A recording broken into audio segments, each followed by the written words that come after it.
After 10 years of marriage, my wife asked permission to cheat for a weekend to save our marriage. What I discovered while she was gone changed everything. She thought I'd be waiting like a fool when she returned.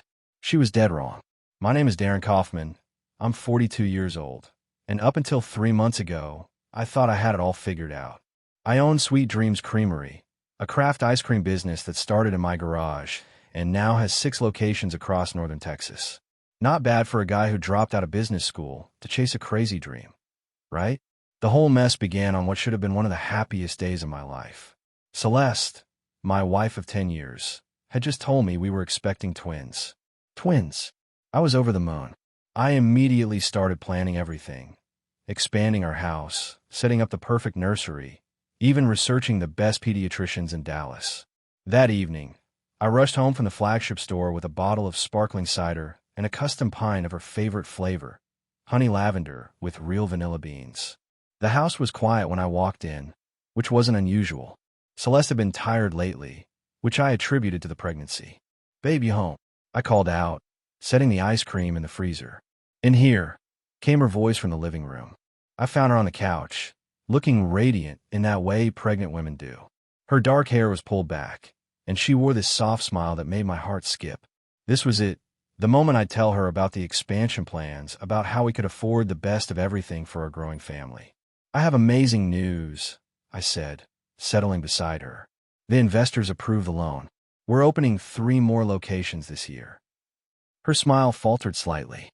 That's great, Darren. What's wrong? I thought you'd be excited. This means financial security for our family. For the twins." Celeste shifted uncomfortably. "Actually, there's something we need to discuss." The way she said it made my stomach tighten.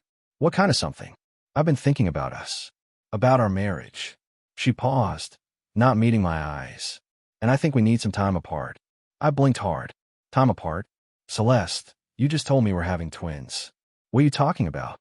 "I need space to figure things out, Darren. I feel like I lost myself somewhere along the way." "Lost yourself?" I stood up, pacing. "We're building a life together. We're having children together. How is that losing yourself?" She finally looked at me, and something in her expression chilled me to the bone. "I need to explore other options." "Other options?" The words came out sharper than I intended. "I think I need to spend some time with someone else, just to understand what I really want." The room went silent, except for the hum of the refrigerator. I stared at my wife, the woman I'd loved for a decade, the mother of my unborn children, and felt like I was looking at a stranger. The next morning, I woke up hoping yesterday had been some kind of nightmare. But when I rolled over, Celeste's side of the bed was already empty. I found her in the kitchen, sipping herbal tea and staring out the window like she was planning an escape route. "Morning," I said carefully, pouring myself coffee. She didn't look at me. "Darren, about yesterday." "Yeah, let's talk about that." I sat across from her. "What did you mean by exploring other options?" Celeste took a deep breath. "There's this guy, Blake Harris. We've been talking." My coffee mug stopped halfway to my lips. "Talking. He understands me in ways that—" "Stop right there," I interrupted. "You're married. To me. And pregnant with our children." "That's what I need to figure out," she said, finally meeting my eyes. "Whether these babies are really the future I want." The words hit me like a sledgehammer. "What are you saying, Celeste?" "I think we need some time apart. After 10 years of marriage, I feel like I don't know who I am anymore." She paused, choosing her words carefully. "I need to cheat for a weekend to save our marriage." I stared at her, wondering if pregnancy hormones had completely scrambled her brain. "You need to what?" "Blake invited me to spend this weekend with him in Austin. Just to explore what else is out there." "Are you out of your damn mind?" I stood up so fast my chair scraped against the floor. "You want to cheat on me to save our marriage?" "It's not cheating if you know about it," she said with twisted logic that made my head spin. "It's like therapy." "Therapy?" I laughed, but there was no humor in it. "Celeste, that's not therapy. That's you wanting to sleep with another man while carrying my children." "Our children," she corrected. Are they really our children? Or are they Blake's?" Her silence spoke volumes. "Jesus Christ," I muttered, running my hands through my hair. "How long has this been going on?" "A few months," she admitted quietly. "A few months." I repeated the words, trying to process them. "So, when you told me you were pregnant, you already knew there was a chance they weren't mine." I was going to figure it out. By sleeping with him this weekend. By giving myself the space to understand what I really want. She stood up, her hand moving protectively to her belly. Darren, if you really love me, you'll let me do this. I stared at this woman I'd loved for a decade. The woman who was asking permission to betray everything we'd built together. And if I say no, then I'll know our marriage is already over. The ultimatum hung in the air between us like poison gas. This wasn't the woman I married. This wasn't the woman who used to laugh at my terrible jokes and steal ice cream straight from the carton. Fine, I said quietly. Her eyes lit up with surprise and relief. Really? Yeah, Celeste. Go spend the weekend with Blake. Figure out what you want. I picked up my keys from the counter. But when you come back, don't expect me to be the same man who's waiting for you now. That Friday morning, I watched Celeste pack her overnight bag with the same casual attitude she'd used for a girl's trip. She hummed while folding clothes, like she was heading to a spa instead of a rendezvous with her lover. You seem happy, I observed from the doorway. I feel like I'm finally taking control of my life, she replied, not looking up. Taking control, right? By running into another man's arms. After she left, I sat in my office at Sweet Dreams and started making phone calls. First call was to my lawyer, Marcus Webb. Darren, good to hear from you. How's the expansion going? Marcus, I need to ask you something confidential. If someone takes out a loan in both spouses' names, but only one spouse knows about the affair that might affect paternity, what are the legal implications? Long pause. That's oddly specific. You want to tell me what's going on? I explained the situation. Marcus whistled low. Darren, you need to protect yourself immediately. Document everything. And whatever you do, don't sign anything else until we know for sure about those babies. Next call was to my accountant, Helen Porter. Helen, I need you to freeze any joint accounts that don't require both signatures for withdrawal. Is everything okay? Let's just say I'm being proactive about protecting business assets. By evening, I made 12 calls. Bank accounts secured, business assets protected, and a private investigator hired to document Celeste's weekend activities. Not because I needed proof of the affair, she'd admitted that, but because I wanted evidence of her decision-making for the upcoming custody battle. My phone buzzed. Text from Celeste. Made it to Austin safely. Thank you for understanding. Understanding. I almost laughed. I understood perfectly. She thought I was the same pushover who'd been financing her lifestyle for 10 years while she played house with Blake Harris. She had no idea what was coming. Saturday morning, I drove to her parents' house. Vivian and Russell Montgomery lived in a sprawling ranch that I'd helped them buy 3 years ago when Russell's construction business hit a rough patch. The $50,000 loan was still outstanding. Vivian answered the door with her usual forced smile. Darren, what brings you by? We need to talk about the loan, Vivian. Her smile faltered. What loan? The $50,000 I loaned you and Russell when his business was struggling. The one that's past due. Russell appeared behind her, looking uncomfortable. Now, Darren, we discussed a payment plan. That was before your daughter decided to destroy our marriage, I said calmly. I'm calling in the loan. Full payment. 30 days. Vivian's face went white. You can't be serious. Dead serious. Celeste is in Austin right now, sleeping with another man while carrying children that might not be mine. So yeah, I'm reevaluating all my financial relationships. But we don't have $50,000, Russell stammered. Then you better figure something out fast. I turned to leave, then stopped. Oh, and when Celeste calls crying about her marriage falling apart, remember that she chose this path. Sunday afternoon, I was putting together a crib in what used to be the nursery when my phone rang. The private investigator. Mr. Kaufman, I have some interesting news about your wife's weekend. I'm listening. She's not just with Blake Harris. There's another man involved. And based on the photos I've taken, this isn't her first rodeo with either of them. My hand tightened on the screwdriver. Send me everything. 20 minutes later, my email pinged with a folder of photos that told a story I wasn't expecting. Celeste wasn't just having an affair. She was living a double life. Pictures of her with Blake at restaurants, hotels, and apparently a second apartment across town. But the real kicker was the photos with a third man, someone much older and clearly wealthy based on the cars and venues. The timestamp on some photos went back 8 months. She'd been planning this long before she got pregnant. My phone buzzed. Celeste, coming home soon. I hope we can talk. I typed back, sure. We'll have lots to talk about. An hour later, I heard her key in the lock. I was sitting in the living room, the printed photos spread across the coffee table like a deck of cards. Darren, she called out. I'm back. In here. She walked in with a glow I recognized, the satisfied look of a woman who'd gotten exactly what she wanted. Then she saw the photos. The color drained from her face. What are those? Your weekend activities, plus some bonus material from the last 8 months. She moved closer, her hand over her mouth. You had me followed. I protected my interests, just like you've been protecting yours. Darren, I can explain. Explain what? That you've been running a con for almost a year? That there's a third man I didn't even know about? Or that you've been using our joint credit cards to pay for your second apartment? She sank into the chair across from me. It's not what it looks like. Really? Because it looks like my wife has been playing house with multiple men while planning to saddle me with children that probably aren't mine. The babies are yours, she said quickly. Are they? Because according to these photos, you've been busy with Blake and this other guy. What's his name? Richard Manning? For months. Her silence was all the confirmation I needed. Here's what's going to happen, Celeste. You're going to pack your things and move out. Today. You can't kick me out. This is my house too. I smiled. Actually, it's not. Check the deed. The house is in my name only, bought with business assets you have no claim to. But the babies, we'll do a paternity test when they're born. If they're mine, we'll work out custody.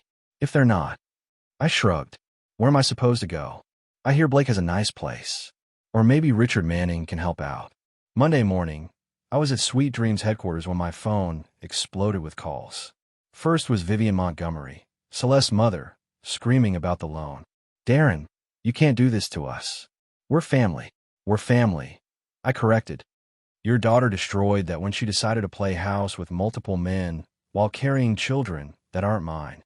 But we don't have the money. Then sell something. Downsize. Figure it out. Next call was from Celeste herself. Darren, please, we need to talk. We talked yesterday. You're out of the house, out of my life, and out of luck. But I have nowhere to go. That's funny, because Blake Harris seemed pretty accommodating this weekend. Or maybe Richard Manning can help out. How do you know about Richard? I know everything, Celeste. Your secret apartment, your credit card fraud, your multiple affairs.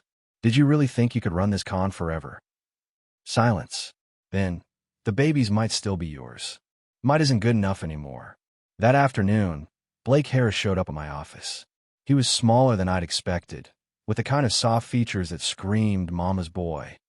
You're making Celeste's life miserable, he announced. Really?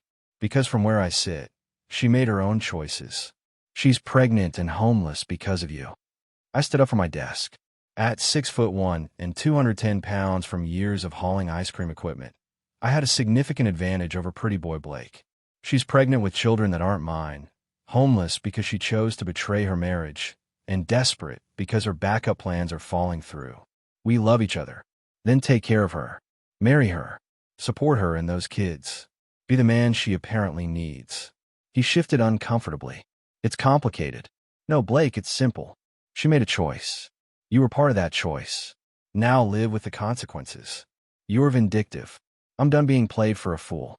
I walked around my desk, getting into his personal space. Here's what's going to happen. You're going to leave my office, and you're never coming back. If I see you again, if you contact me again, if you even think about threatening me again, I'll make sure everyone in this town knows exactly what kind of man sleeps with pregnant married women. Blake backed toward the door. Celeste said you were weak. She was wrong about a lot of things. That evening, I got a call from Marcus Webb, my lawyer. Darren, I've got good news and bad news. The good news is that the DNA test confirms the twins aren't yours. And the bad news. Celeste is threatening to sue for alimony based on the lifestyle you provided during the marriage. I laughed. Let her try. She committed fraud, adultery, and tried to pawn off another man's children as mine. No judge in Texas is going to award her a dime. Actually, with her being pregnant and homeless, some judges might be sympathetic. Then we'll make sure they know the whole truth. The next morning brought a desperate visit from Russell Montgomery, Celeste's father. He looked like he'd aged 10 years overnight. Darren, please. We've been friends for years. We were in-laws, Russell. There's a difference. Vivian and I will lose the house if we can't pay back that loan. I poured myself coffee without offering him any. You should have thought about that before raising a daughter who thinks marriage is a suggestion. She made mistakes. She made choices. Multiple deliberate choices over months. Now you get to live with the consequences of those choices. But we didn't know. Didn't you? I turned to face him. Your daughter was spending money she didn't have, buying expensive clothes, taking trips to Austin every weekend. You really didn't suspect anything. Russell's silence was telling. Here's what I think happened. I continued. I think you knew something was off, but you didn't want to look too closely because you were benefiting from the money I was providing. That's not fair. Fair. I set down my cup harder than necessary. Russell, your daughter tried to trick me into raising another man's children while she continued her affairs. She forged documents, committed fraud, and destroyed a 10-year marriage. And you want to talk about fair? What do you want from us? I want my $50,000. In 30 days. We can't. Then sell the house. Downsize. Get jobs.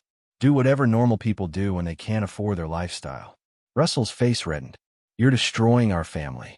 No, Celeste destroyed your family when she decided to become a con artist. I'm just cleaning up the mess. That afternoon, I received a text from an unknown number. It was a photo of Celeste sitting in what looked like a cheap motel room, crying. The message read, "This is what you've done to the mother of your children." I showed it to my assistant, Maria Santos. What do you think of this? I think someone's trying to manipulate you, boss. My thoughts exactly. I texted back. Wrong number. These are my children, and she's not my problem anymore. The response came quickly. You heartless bastard. I smiled and blocked the number. Later that evening, Marcus called with an update. Celeste's lawyer contacted me. They want to meet and discuss terms. What kind of terms? She's willing to waive alimony claims if you'll help with living expenses until the babies are born. Absolutely not. Darren, it might be cheaper in the long run. Marcus, I'm not paying 1 cent to support another man's children or the woman who betrayed me. She made her choices. Blake Harris and Richard Manning can support their consequences. And if she goes public with this, small-town gossip can hurt your business. I considered this. Then we go public first. Full disclosure. Let the community decide who the victim is here. That's risky. So was trusting my wife. Thursday afternoon, I was reviewing expansion plans when my phone buzzed with a text from an unknown number. What I saw made my blood turn to ice. It was a compromising photo of me from 2 years ago, a private moment with Celeste during our anniversary trip to Cancun. The message read, "Pay me $100,000 or these photos go public. You have 24 hours. I immediately called Marcus Webb. I need you at my office. Now. 20 minutes later, Marcus was studying printouts of the messages. This is extortion, plain and simple. Can we trace it? I'll get my investigator on it, but I'm betting it's Celeste. As if on cue, my phone rang. Unknown number. Hello, Darren.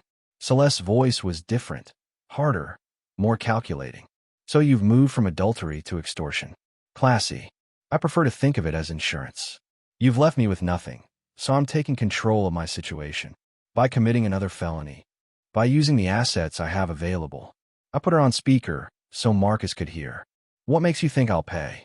Because Sweet Dreams Creamery markets itself as a family-friendly business. How do you think your conservative customer base will react to seeing their beloved ice cream man in compromising positions? They'll probably think I'm a normal married man who is intimate with his wife.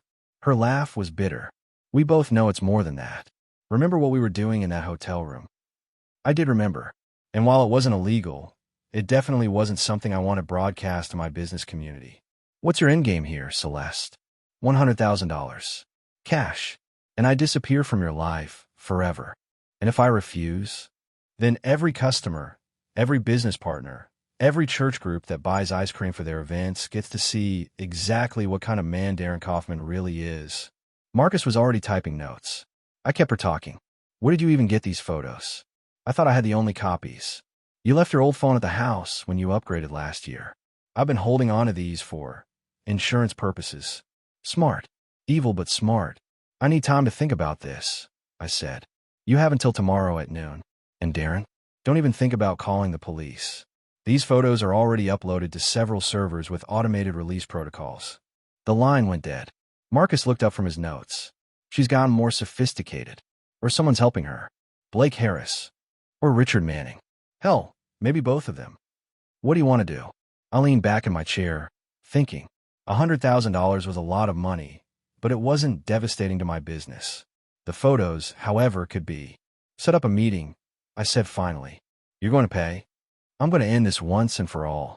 Friday morning, I met Celeste at a coffee shop downtown. She looked tired but determined, wearing clothes I didn't recognize, probably gifts from one of her boyfriends. You look good, she said as I sat down. Cut the act, Celeste. You want money, I want this finished. She slid an envelope across the table. Bank routing information. Transfer the money, and this all goes away. I opened the envelope. Inside was account information and a single printed photo, a preview of what she was threatening to release. Before I agree to anything, I need to know we're talking about all the photos. Every single one. And the negatives, the digital files. Everything gets deleted after the transfer. I pulled out my phone and showed her the screen. I'm prepared to transfer $50,000 right now. Her eyes lit up. The deal was $100,000. The deal was extortion. $50,000 is my counteroffer.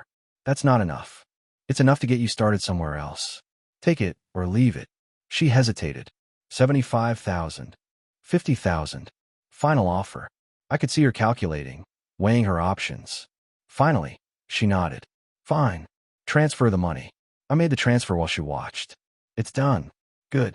She pulled out her phone. I'm deleting everything now. Wait. I held up my hand. I want to watch you do it. For the next 10 minutes, Celeste deleted files from her phone, her cloud accounts, and what appeared to be a laptop in her car. When she was finished, she came back to the table. We're done, she said. Not quite. I pulled out my own phone and played a recording of our conversation from the beginning. Her face went white. You recorded me? Every word, including your confession to extortion. You bastard. Here's what's going to happen, Celeste. You're going to disappear. Permanently. If I ever see you again, if you ever contact me again, if you even think about coming back to this town, I'll have you arrested for extortion. But the money, consider it payment for a valuable lesson. Play stupid games, win stupid prizes. I stood up to leave, then turned back. Oh, and Celeste, the $50,000 came from your parents' loan account. So technically, you just stole from them again. The look of horror on her face was worth every penny. 3 weeks after the coffee shop confrontation, I was enjoying a peaceful Saturday morning when Marcus Webb called with news. Darren, I thought you want to know. Celeste was arrested in New Mexico yesterday. For what? Credit card fraud. Apparently, she tried to run the same scam on some businessman in Albuquerque. Used fake photos to extort him for money. I couldn't help but smile. Old habits die hard. It gets better. Blake Harris was arrested with her. Turns out they've been running this con for months. What about Richard Manning? He's been cooperating with police in exchange for immunity. Apparently, Celeste and Blake targeted wealthy older men, got them into compromising situations, then blackmailed them. Everything suddenly made sense. The expensive clothes, the secret apartment, the multiple men. Celeste hadn't just been having affairs. She'd been running a criminal operation. How long do you think she'll get? Federal charges for extortion, crossing state lines for criminal activity, fraud, probably 5 to 7 years minimum. That afternoon, I drove to the Montgomery house. For sale signs dotted the front lawn, and the place looked abandoned. I knocked anyway. Russell answered, looking like a broken man.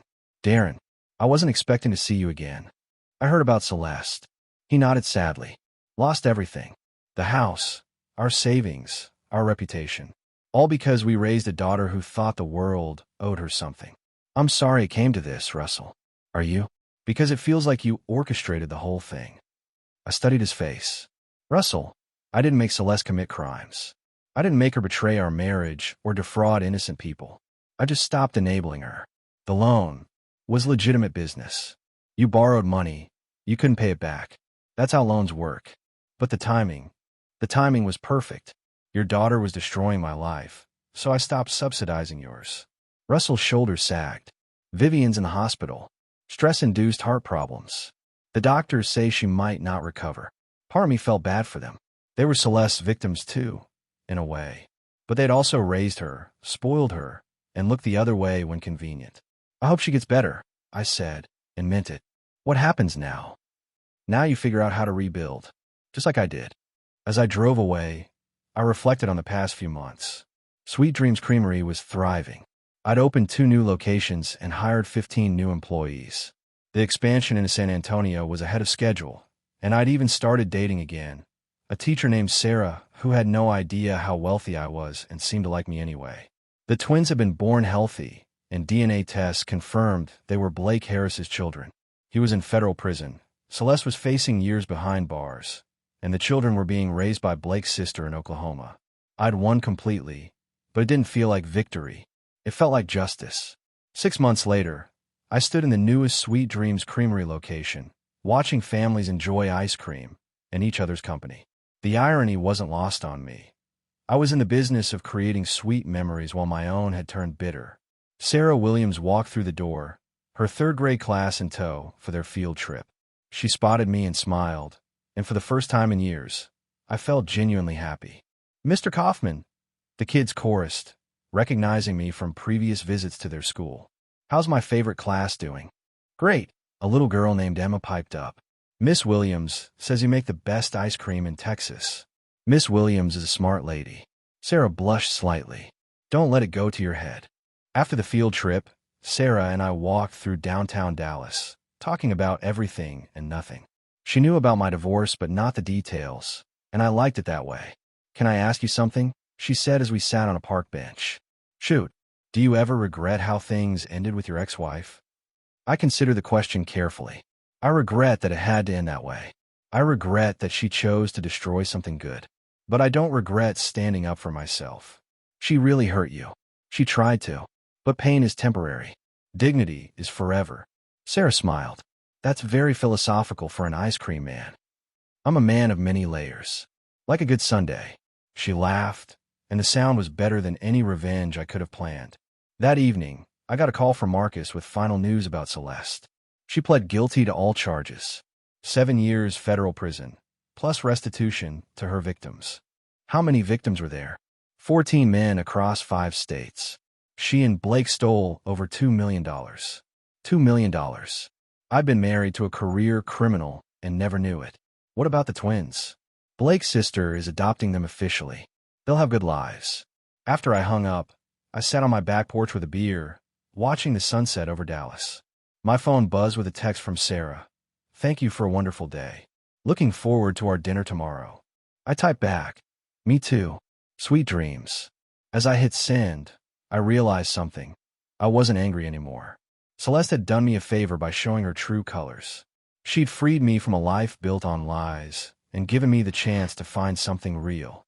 Sweet Dreams Creamery had 12 locations now and employed over 100 people. I'd created something that brought joy to thousands of families. I'd found a woman who valued honesty over money. I'd built a life based on truth instead of deception. Celeste thought she was destroying me when she demanded that weekend with Blake. Instead, she'd given me the greatest gift of all, the truth about who she really was. I raised my beer to the sunset. "Thanks for the lesson, Celeste." Class dismissed.